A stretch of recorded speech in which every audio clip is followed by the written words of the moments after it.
Remember, post-war, you've got your boomers, boomers category 2, your Gen Xers, your millennials, your Gen Zers. These are your voting blocks right now. Please remember to like and subscribe. Let's get right into this video. Okay, so some of you always wondered why I spend my extra hours on the restoration of a rental home. This is exactly why. When we examine what will potentially become the greatest war seen in America relating to Social Security benefits, we must acknowledge the elephant in the room. The retired and those about to retire are willing to sell out the millennials and the Gen Zs as well, so that the post-war generation, the boomers and the Gen X, can have more retirement benefits, or put another way, the exact same retirement benefits they were expecting to begin with. If you ask any retired person, most would reply that they will vote to keep their retirement benefits instead of taking a cut. This plan will sabotage younger generations, which will cause some back and forth backlash. Here is how the chess game will play out. The opening. Okay, so in Congress recently, we have this 11924 article by Lauren Irwin. House panel advances debt commission without shields for Medicare or Social Security. Let's read through the article real quick so that you understand what's going on. The committee approved the bill 22-12, with 3 Democrats joining Republicans in passing the measure. Okay. The commission would create a report and write legislation aimed at improving the government's fiscal condition. After the markup, budget chair Jody Arrington, Republican of Texas, said Speaker Mike Johnson, Republican of Louisiana, is committed to the commission and wants to attach a bill to 2024 fiscal appropriations legislation, roll call reported. Now, here's a quote.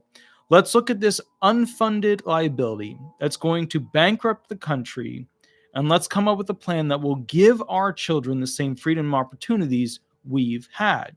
Okay, so that's why we do this. This is what Arrington said in the opening remarks. Is it perfect? No. Is any process perfect? No. Now, next quote. And ultimately, Congress is going to have to make the decision, but incentives drive behavior.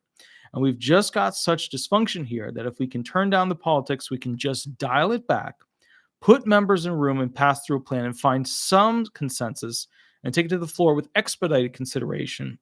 Just maybe we'll find the courage to chart a path, the Texas lawmaker continued. Democrats are generally opposed to the bill because they see it as a way for funding to be cut for programs like Social Security and Medicare.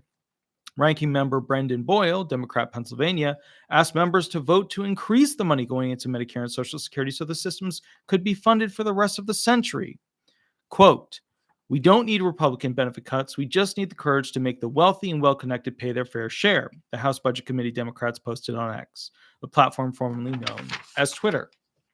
Okay, so now you're starting to see that a commission has been created to go ahead and basically look at Social Security benefits, Medicare benefits, among other things. Of course, the most expensive being Social Security benefits.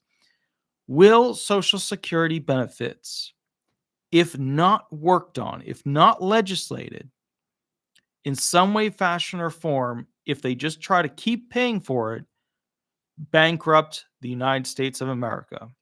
Definitively. Absolutely. There's no question as to the math that if we continue to pay benefits like retirement benefits without changing them over the next 75 years, it will de facto bankrupt America. I'll give you the math on that. Let's go into this a little bit more. The retired and Gen X are in a difficult economy, right? Everybody's suffering right now. Food's very expensive. Insurance is out of control. It's not a good situation. And if you look at what the economic YouTube channels are showing, based off of the steep and then growth patterns of not only our stock markets, our bond markets, and what's going on with our fiscal responsibility procedures, it looks to be that right at the beginning of 2025, we're going to be seeing a very, very strong recession that may turn into a massive depression. Okay. Now, their retirement benefits, that for these retired individuals, they can't afford their living expenses with massively increased food prices, insurance costs, etc. They just can't afford things like they used to. So the retired will betray anyone who attempts to reduce their retirement benefits. And frankly, I get it. Like, I don't blame them. I know what's going on. They spent their entire life trying to get to where they're at. And now the retirement benefits aren't good enough to keep them where they need to be. So I do get it. It's not like I'm sitting here going like, oh, those Oh, I get it.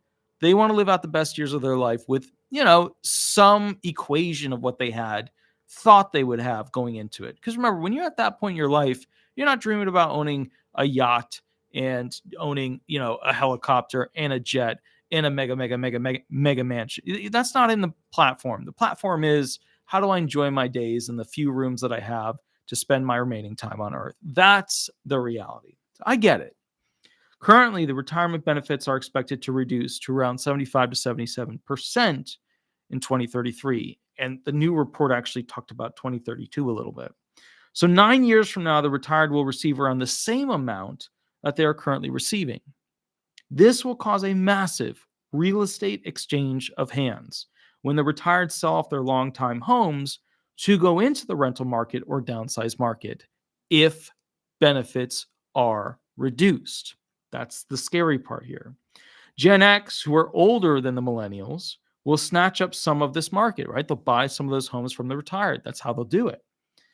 While the millennials will be too poor with student loans to take part in it. Places, however, like Zillow, Berkshire Hathaway, Redfin, Trulia, among many of these other types of corporations, will go ahead and snatch up the largest amount of real estate to ever be in corporate hands ever seen in the history of America. It's going to be unfathomable. It's going to be very interesting. This will officially end the free market capitalism system in America. That'll be it.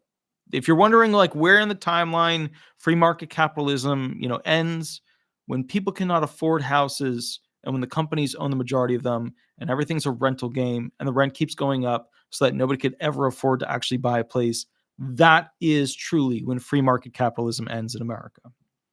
Future generations will own nothing and be an American. That's how it'll work. If they agree to continue to fund the Social Security benefits at their regular rates, it will be expected that 2.9 trillion will be required on a year-by-year increase going forward in order to basically save these benefits. At 2033, that's our bad year in this thing. 2033, 9 years away.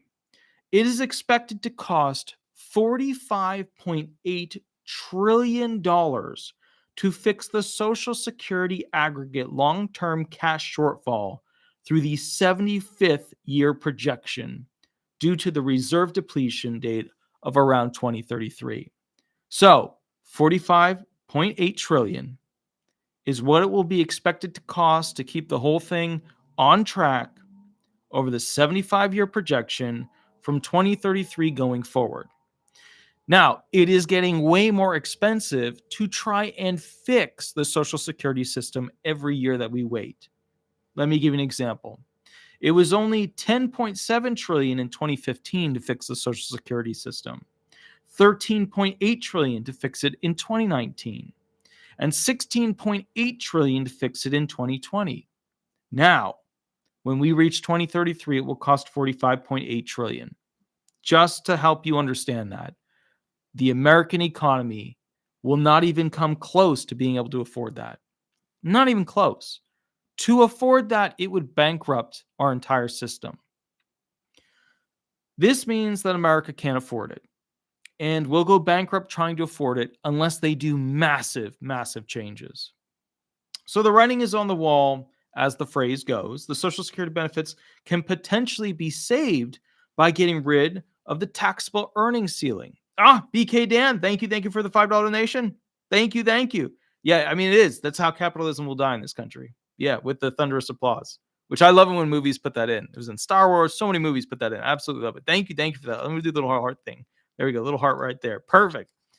So let me go through this real quick with you guys so you understand exactly how bad it's going to get. The options. Social Security benefits can potentially be saved by getting rid of taxable earnings with that ceiling, right?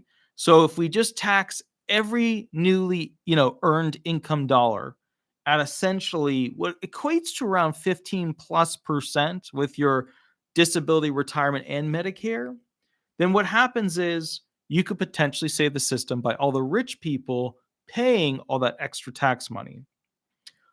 You could also increase the payroll tax by up to 25%. So instead of it being around 15-ish plus, you can increase it to 25%, right? That would save it. You could raise the full retirement age so that it takes longer for people to retire. They have fewer years to live and enjoy retirement, and they'll have to pay in more money during that time throughout the entire process as it moves forward. But remember, that's what they did in 1983, and they told us that there was going to be a surplus, but that didn't really work out that way, did it? Another option is to reduce the cost of living adjustment even further, which is insane because it's already significantly reduced. We've seen the cost of food rise between anywhere from 25 to 60% over the past 3 years. And obviously, we've not seen that increase in cost of living adjustment for the retired, disabled, etc. So reducing the cost of living adjustment even more is just a weird idea. It's not going to work. Now, considering that the rich aren't going to want to get taxed billions of dollars a year more than they already are, and the millennials and Gen Zers can't afford taxes with their student loans as they are, which means they can't pay more FICA tax, more Medicare tax, we are left with two main options to go with: raise the retirement age and reduce the COLA. There's other options, but none of them are big hitters like those two. Those two are, you're sending your top players out there to play the game. Those are the two. Hence, we go back to the original supposition of this video being that the retired will vote to raise the retirement age, thereby betraying their children and younger Americans as an almost certainty. The question is not whether the retired will purposely injure younger generations. That's a certainty. We know that'll happen. It's going to happen. It just is what it is. The question is, do the retired have enough votes to pull the trigger on raising the retirement age? Those in the Gen X, Boomer 1, Boomer 2, and post-war age groups, so think like 45, it's technically 44 years of age and up, right? Anybody older than 44, are around 168 million people. I include the Gen X people because I think Gen Xers will want to go ahead and save their retirement. So they will vote to raise the retirement age on millennials and Gen Zers and future generations to come. So I group Gen Xers in with the boomers, in with the post-war people, because they will truly betray younger generations. They'll do it, and they won't even think that hard about it. Those in the millennials and younger groups, right, your Gen Zs, okay, who can still vote in the next 9 years, because that's, 2033, are around 193 million people. So the people who are 44, 45, and up are around 168 million people to vote. The people who are younger are around 193 million. Now, there will be some shuffling of some Gen Xers voting to not raise the retirement age, while some millennials will vote to raise the retirement age, with a projection of slippage between those two categories over the next 9 years. And I'll tell you exactly how many people are in each category based upon the 2021 statistics provided by our census details and general statistics online. There are around 3,564,000 people that basically are being born and going through the initial process of beginning as an American. Then you have those who are basically in the 5 years old to basically 15 years old category. Or sorry, the 1 year old to 5 year old category, so 1 to 5. That's around 18.8 million. Then you get to those between that are 5 years old to 15 years old. That's around 60.4 million. Then you get to those around 15 to 24 years old. That's around 43 million. Then you get to those around 25 to 34 years old. That's around 45 million. Around 35 to 44 years old. That's around 43 million. So many of those are your initial block with voting capacity who don't want the retirement age to be raised, but will likely have the retirement age raised on them. And then around there, based on slippage, you can expect around 193 million voters, which is more than the older people who are going to vote like hell to raise that retirement age so that they keep getting their same benefits. Now, how many older people are there? In the 45 to 54 category, there's 40.6 million. In the 55 to 64 category, there's 42.8 million. All right, so now what we're talking about are the 65 plusers, right? 55.8 million. Then the 75 plusers, 22.1 million. Then the 85 plusers, 5.9 million. Then the 100-year plusers, there's not that many people over 100, around 98, okay, in thousands, so 98,000. Now, with that said, in total, there's around 331,894 people that we're accounting for here. And in the 0 to 14-year category, that's about 18.2%. Remember, some of those will be of voting age during this important period. 15 to 24-year-olds are 13% of the population. 25 to 54-year-olds are 39% of the population, the big chunk. That includes your millennials and also your Gen Xers. Your 55 to 64-year-olds, that's your 12.9%. And 65 years and over are 16.8%. Now, what does this all mean? It means that the post-war boomers and Gen Xer generationals won't have enough votes. They won't have enough votes to pass the betrayal onto the younger generations. If the younger generations go to vote to keep retirement age the same, however, it will de facto, over enough period of time, bankrupt the United States. Now, the older generations, they have one gigantic, well, really two gigantic advantages to get this change through so that their retirement benefits won't change. Now, let's go through this. Most children in modern America are not educated in Social Security benefits at all. They just don't have an education in it. So a percentage of them will not vote or won't know what the vote is about when it comes to examining the effects of changing the retirement age. They just won't know what's going on because they're not taught about it. Social Security benefits are rarely even talked about in any academia institution across the board until you get to master's level or doctorate level based education platforms. They're just not talked about. So with that said, additionally, boomers and Gen Xers are likely to have more candidates on the polls who will lean towards raising the retirement age because most of these people in politics are older. So they have that advantage. But is that enough to sway potentially 25 million votes in the direction of the retired? I think so. I really do. You see, not educating children and younger adults about Social Security benefits is the secret sauce of manipulating the programs that people pay into their entire life. People pay more money towards something they don't understand, known as Social Security benefits, more than anything else in their life. So that's like more, for example, more than what they would potentially invest into divorces, more than potentially what they would invest into life crisis purchases, more than they would invest even into their education path.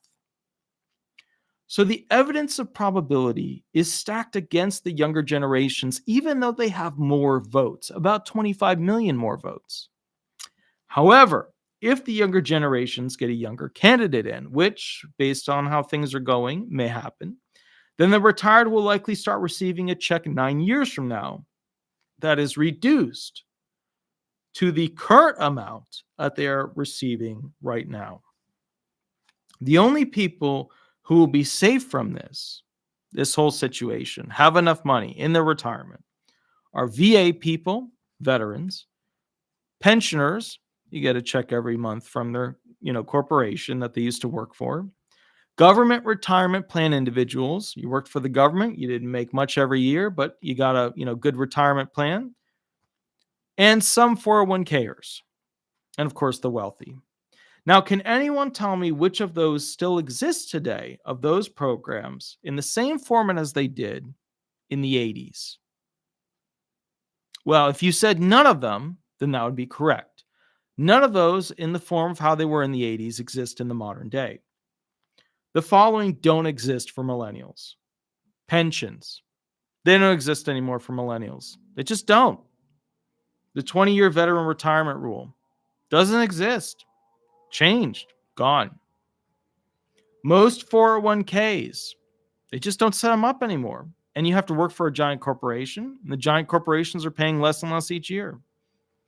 And let's just be honest about this, being that most people can't afford to live on a government salary in the modern day marketplace with insurance and, basically food being so extremely expensive.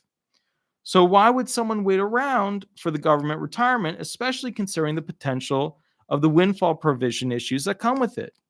They just wouldn't. So you can see why millennials will be the first generation, to many of which, right, that have come before them, to just not own a home. They won't own real estate. It's weird too. Just as a side note from what I wanted to go over, I have friends, in my age group or a little bit younger than me, and somehow they've been brainwashed to think that a better way of life is not owning something like property. Because in their brain, they're like, I don't want to have to worry about repairing things. I don't want to have to worry about calling people to fix the AC system. I don't want to have to worry about managing this, paying taxes on it. It is weird because somehow in our education system, these younger people, some of them not that young, 30s, early 40s that we're talking about here, 20s, they've been manipulated to believe that doing more work to have financial security so that every generation that comes after has its ability to stand way above where the prior generations were. Well, to them, that's insane. They don't care about generational wealth. They're not planning for that. They're just trying to basically survive. The psychological factors are in place, and I don't know how they got there. So you can see why the millennials will be the first generation to just not own homes, but I can assure you that the Gen Z people will see the giant real estate companies such as Zillow and Berkshire Hathaway playing pickup sticks when the millennials can't afford their homes that they were able to buy due to rising costs. Think I'm wrong? What do you think they're going to have when millennials are older? What, retirement benefits? They're going to raise that probably to 70 to 75. That's where that whole thing is going. Now, remember, 10 years ago, I started talking about what would happen to Social Security benefits. People literally called me a fearmonger, person who's just trying to scare people. Oh, how dare you? All these things. And now 10 years later, from when I first started doing these videos and doing these literally, I would go to libraries and I would talk to people and I would talk to them about what's happening with benefits, what the future of it is. 10 years later, I was 100% correct about the secret police, known as the CDI units, the cost of living adjustments not being fair, the reduction of approval for benefits throughout entire systems, initial filing, reconsideration, ALJ hearing, appeals council. These things have changed the entire face of Social Security benefits. I even remember the Wendy's, the food chain that I sat at. I was sitting with this old-time disability attorney, not the one who trained me in the very beginning. And their face was in shock when I told them these things a decade ago. And they spat back at me. I'll never forget because their eyes were like wide open. And they said, well, there will always be benefits. The benefits will always be there. And they'll never turn that, them into that. They'll never become that extreme. But I was right. And it's not a happy thing for me. I'd rather be very, very wrong about this stuff. So here we are. Now, my point to you about this situation is that you have to understand that America has played a very interesting game and a smart one, too. What they did was they spread out their military all over the earth, strategically to obtain resources. But the problem is, it became very expensive to try and constantly be the big bad final boss that other countries wouldn't dare go against. We were able to reap the benefit of obtaining those natural resources very cheaply. We lived a great life doing that. Things were good, things were cheap. Now things are about to change. The cost of a gallon of fuel, the cost of getting into buying a house, the cost of the insurance of living on the water, the cost of owning a boat, the cost of owning a car, everything's going to be more like living in the city. You're cramped, you're around a lot of people, you don't have cool stuff that can take you cool places, and basically, you're just living your life trying to afford your rent. That, for most people, is where the future is going. Literally, future generations after Gen Z will be renting tubes that they sleep in with a general area that they interact in. Okay, I hope you guys enjoyed this video in the sense of it being eye-opening. It is scary stuff, I get that. But I hope it was eye-opening because it tells you the direction of where this whole thing is going. Now, with that said, I'm going to be doing one more video tonight. Specifically, we're going to be talking about the 5 things that will get your disability benefits taken away in 2024. I just want everybody to be on the same page with that so that they know exactly what's going on. I will catch you in about, I would say, 10 minutes. Give me about 10 minutes to drink some water, get everything rolling, and we will go from there. I'm going to go ahead and catch up with you just for that last video. And then tomorrow, we should have some additional videos a little bit earlier because this is super duper late. You have a wonderful, wonderful night. Please remember to like, subscribe, and thank you to, and I see a bunch of the members in here, which is awesome, especially Diana Fernandez. She's hanging out in there, which is awesome. Thank you for being members of the channel. It helps me basically go ahead and get upgrades to the gear that we're currently using, and we have some really cool things that are going on. I will catch you a little bit later, and we will go from there, and I'll see you in about 10 minutes. Thank you so much. All right. Bye-bye. Bye-bye.